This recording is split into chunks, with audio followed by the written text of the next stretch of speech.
As a kid, I spent countless afternoons in my grandmother's attic, surrounded by dust and forgotten memories.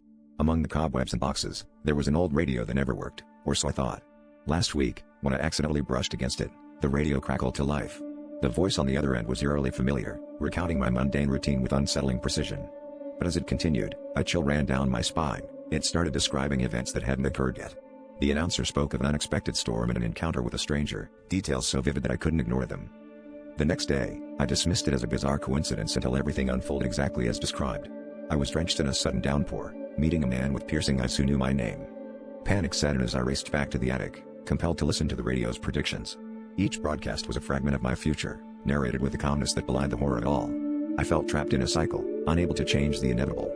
My grandmother's radio was more than a relic, it was a harbinger of doom. As days turned into nights, the voice began to reveal darker secrets, ones I wished I could unhear. It spoke of betrayals, accidents, and moments of despair that felt like a countdown to disaster.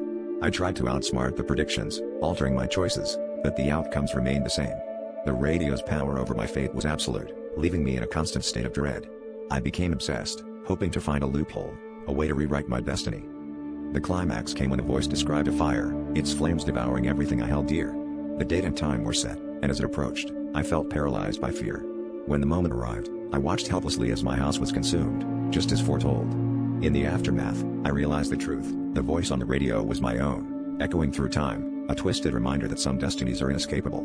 Now, I sit in the ruins, waiting for the next broadcast, knowing that my story is far from over.